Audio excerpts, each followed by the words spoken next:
साथियों, आज लखनऊ में BrahMos integration and testing facility centre के उद्घाटन के शुभ अवसर पर मैं आप सबसे बातचीत करते हुए बेहद प्रसन्नता की अनुभूति कर रहा हूं। मेरी बड़ी इच्छा थी कि मैं स्वयं उपस्थित होकर आप सबके बीच मैं रहूं, आप सबसे मैं सीधा संवाद करूं, पर मैं क्यों नहीं आ पाया यह बात आप सभी जानते हैं। अभी जिस परिस्थिति से हम गुजर रहे हैं उसे देखते हुए मेरा दिल्ली में रहना यह अति आवश्यक था। इसलिए मैं वीडियो कॉन्फ्रेंसिंग के माध्यम से आप सभी से जुड़ रहा हूं। मैं भले ही आपके बीच नहीं आया, लेकिन अपने उत्साह के माध्यम से आप मुझ तक जरूर पहुंच गए हैं। यह अपने आप में एक संदेश है कि चाहे हम किसी भी परिस्थिति में रहें, यह देश चलता रहेगा और हमारा काम नहीं रुकेगा। किसी भी स्थिति में हमारा संवाद नहीं टूटेगा। साथियों, आज का दिन हमारे शहर लखनऊ और हमारे राज्य उत्तर प्रदेश और हमारे पूरे देश के लिए एक ऐतिहासिक दिन है। आज का दिन मैं समझता हूं उस शक्ति की आराधना का दिन है जो हमारी सेनाओं को संबल प्रदान करती है, जो हमारी सेनाओं में निहित होकर दुश्मन पर कहर बरसाती है। आज का दिन मेरे लिए व्यक्तिगत रूप से बहुत ही महत्वपूर्ण है, क्योंकि मैंने अपने शहर लखनऊ के लिए एक सपना देखा था कि मेरा शहर भारत के डिफेंस सेक्टर को मजबूत करने में एक बड़ा योगदान दे। वह सपना अब पूरा हो रहा है।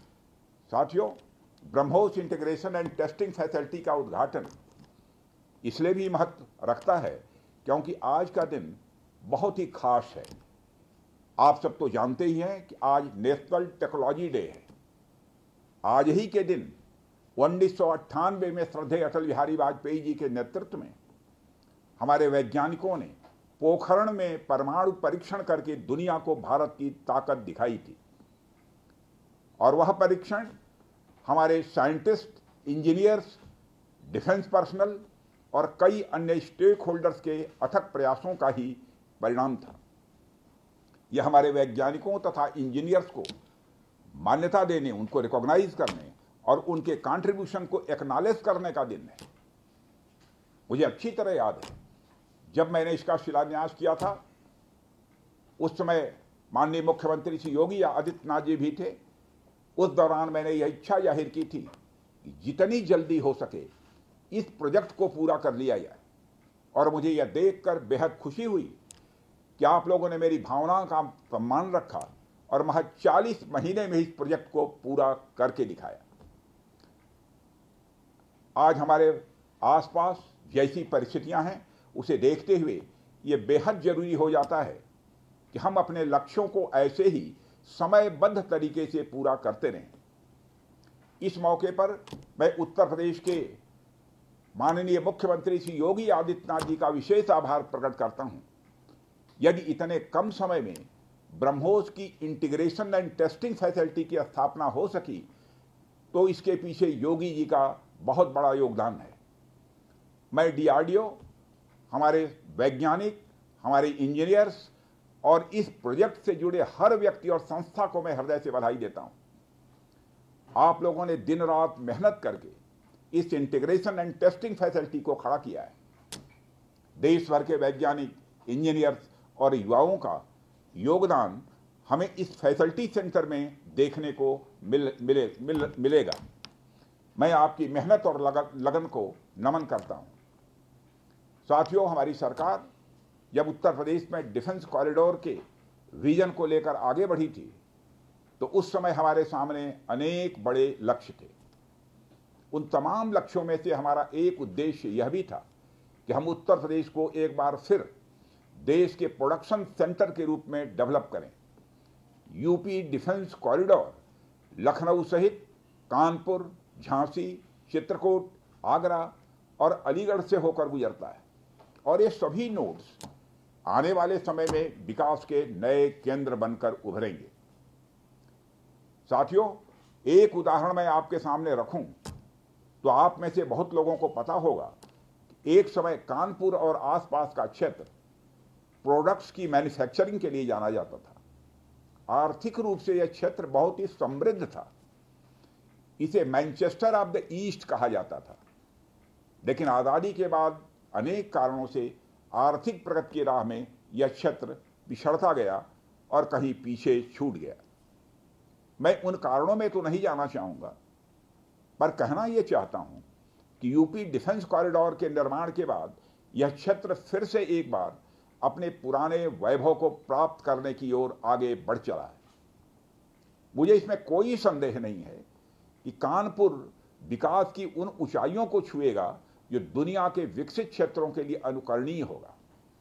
कल को वेस्ट में कोई क्षेत्र जब बहुत अधिक प्रगति करेगा तो उसे कानपुर ऑफ द वेस्ट कहा जाएगा।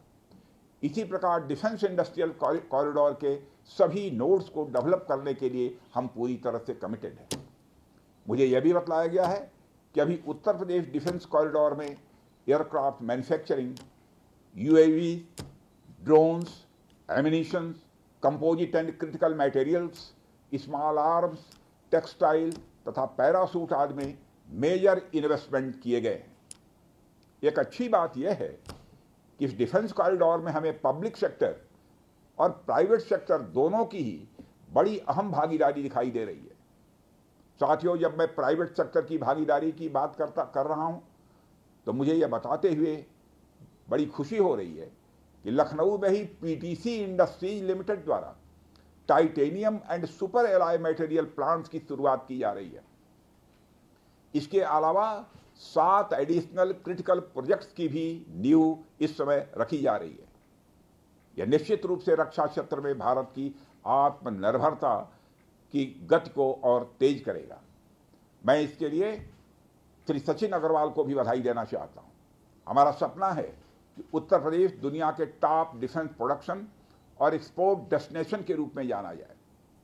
आज जो ब्रह्मोस फैसिलिटी शुरू हो रही है, मैं समझता हूं वह यूपी डिफेंस कॉरिडोर का यह गौरव होगा। यह सिर्फ उत्तर प्रदेश का ही नहीं बल्कि देश का सबसे बड़ा BrahMos integration and testing facility centre है। यह रक्षा क्षेत्र में भारत की आत्मनिर्भरता के प्रयास को भी मजबूती प्रदान करेगा। साथियों, जहां तक ब्रह्मोस का प्रश्न है तो आप सभी यह जानते हैं कि ब्रह्मोस दुनिया के सबसे तेज सुपरसोनिक क्रूज मिसाइल्स में से एक है। ब्रह्मोस सिर्फ एक हथियार नहीं है बल्कि यह अपने आप में एक मैसेज है। मैसेज हमारी आर्म्ड फोर्सेस के स्ट्रेंथ का है। मैसेज दुश्मन के प्रति हमारी डेटरेंस का है, प्रतिरोधक क्षमता का है। मैसेज हमारी बॉर्डर्स की सेफ गार्डिंग के हमारी प्रतिबद्धता का है। साथियों, पोखरण परमाणु परीक्षण में महत्वपूर्ण योगदान देने वाले मिसाइल मैन और हमारे पूर्व राष्ट्रपति डॉक्टर एपीजे अब्दुल कलाम ने यह कहा भी था कि unless India stands up to the world, no one will respect us in this world. Fear has no place, only strength respects strength. अर्थात दुनिया कमजोरों का नहीं बल्कि शक्तिशाली का सम्मान करती है। उनका विजन था कि हमें अपनी ताकत को और मजबूत करना होगा। जब तक कोई देश ताकतवर नहीं होगा, दुनिया उसका सम्मान नहीं करेगी। आज भारत दुनिया के सबसे शक्तिशाली राष्ट्रों में से एक है। हम लगातार अपनी ताकत और बढ़ा रहे हैं और मैं समझता हूं कि आज जो फैसिलिटी सेंटर शुरू हो रहा है यह भारत की शक्ति को और मजबूत करने में सहायक होगी। साथियों, यह केवल एक फैक्ट्री का उद्घाटन भर नहीं है बल्कि मैं समझता हूं कि यह रक्षा क्षेत्र में भारत की आत्मनिर्भरता की दिशा में एक बहुत बड़ा कदम है। उत्तर प्रदेश डिफेंस इंडस्ट्रियल कॉरिडोर बनने के पश्चात उत्तर प्रदेश के इंडस्ट्रियल डेवलपमेंट का एक नए सिरे से श्री गणेश हो चुका है। इस डिफेंस कॉरिडोर में अब तक कुल 180 के लगभग एमओयूज साइन किए जा चुके हैं, जिसमें 34,000 करोड़ रुपए का इन्वेस्टमेंट प्रपोज्ड है। आपको यह जानकर खुशी होगी कि अभी तक इस कॉरिडोर में 4,000 करोड़ रुपए का इन्वेस्टमेंट किया भी जा चुका है।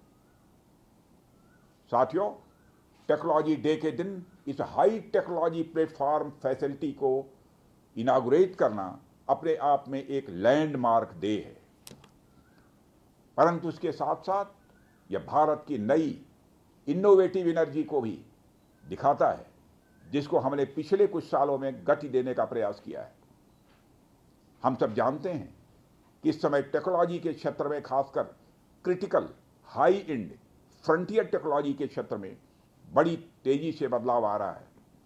चाहे सिविल सेक्टर हो या डिफेंस सेक्टर, आज रोज नई नई टेक्नोलॉजी सभी प्रकार के प्रोडक्ट्स या सर्विसेज में क्रांतिकारी परिवर्तन ला रही हैं। हमारे जीवन का कोई भी ऐसा कार्य क्षेत्र नहीं है जहां टेक्नोलॉजी हमें डिसरप्टिव तरीके से प्रभावित न कर रही हो।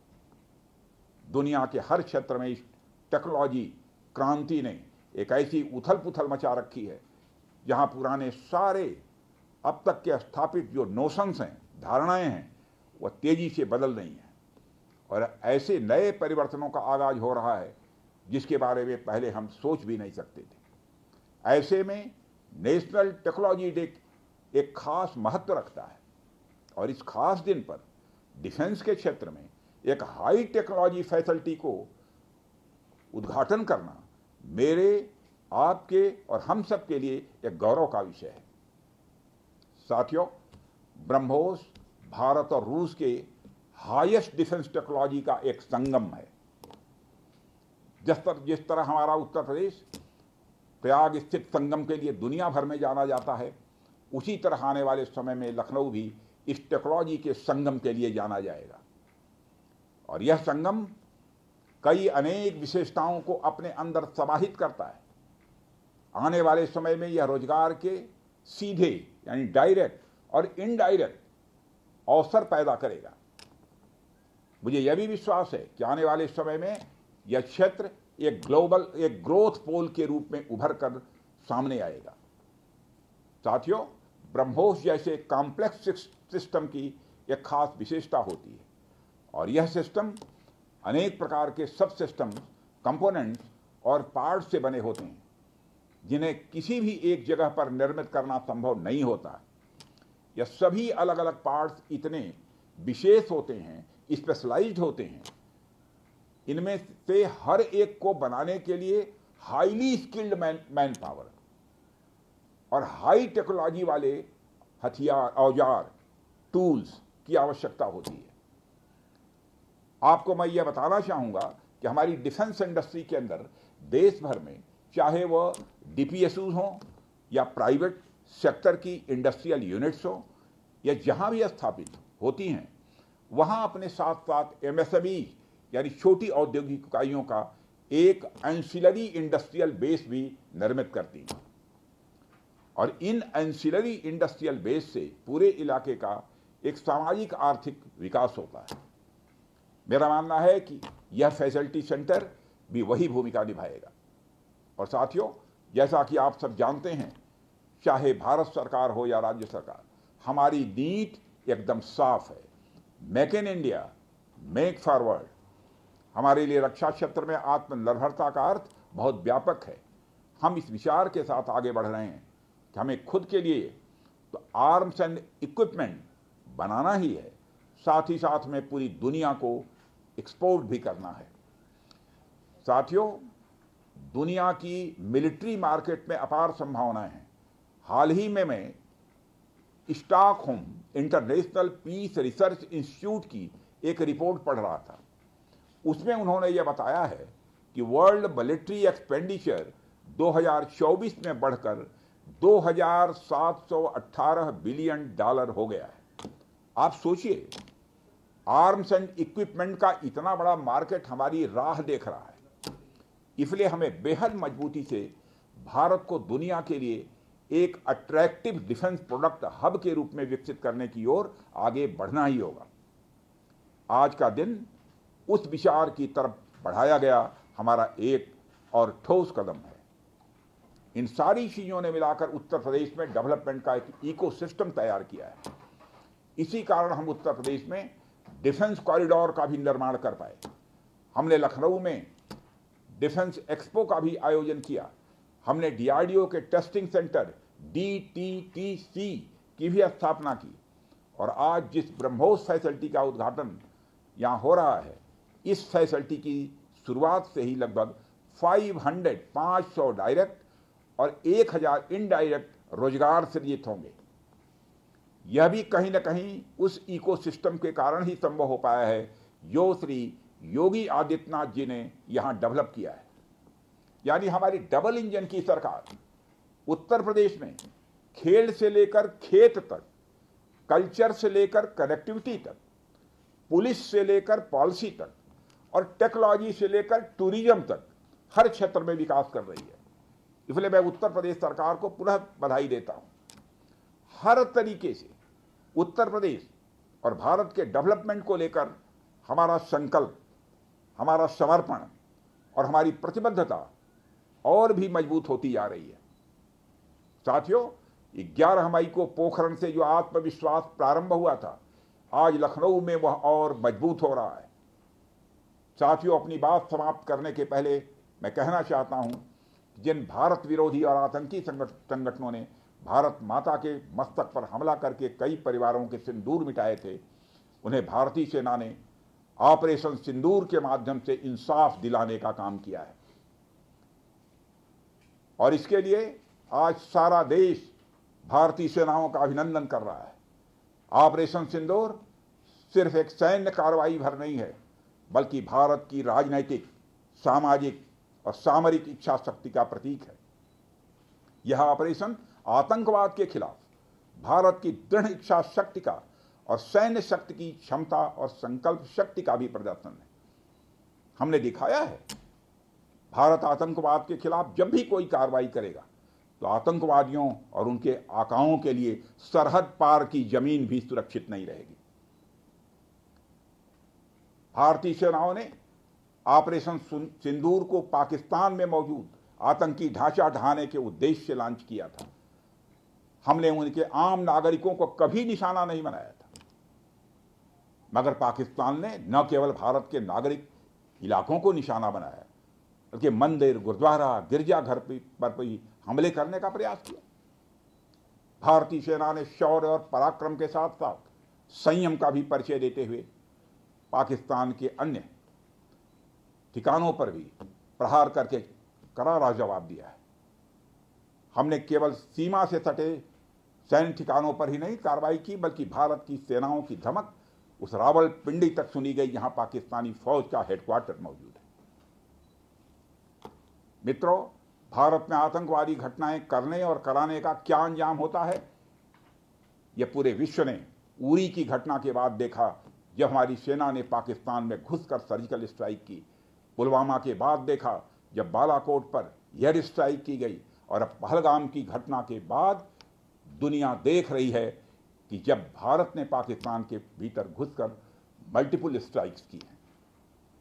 आतंकवाद के खिलाफ जीरो टॉलरेंस की नीति पर चलते हुए हमारे यशस्वी प्रधानमंत्री श्री नरेंद्र मोदी ने स्पष्ट कर दिया है कि यह नया भारत है जो आतंक के खिलाफ सरहद के इस पार और उस पार दोनों तरफ प्रभावी कार्रवाई करेगा। यह हमारे प्रधानमंत्री जी ने स्पष्ट रूप से यह संदेश दे दिया है। मैं एक बार फिर से BrahMos integration and testing facility centre और इस प्रोजेक्ट में शामिल सभी स्टेक होल्डर्स को हार्दिक बधाई देता हूं। मैं साथ ही पीटीसी इंडस्ट्रीज लिमिटेड को भी उनके एम्बिशियस प्रोजेक्ट पर हृदय से बधाई देता हूं।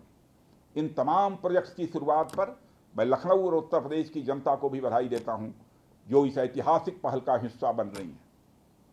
अंत में मैं आप सभी का आभार प्रकट करते हुए अपनी बात को समाप्त करना चाहता हूं, और आप सभी से मैं खेद भी व्यक्त करता हूं कि निर्धारित समय पर मैं इस कार्यक्रम में उपस्थित नहीं हो सका, लेकिन देर आया दुरुस्त आया। आप सबको बहुत बहुत धन्यवाद। जय हिंद।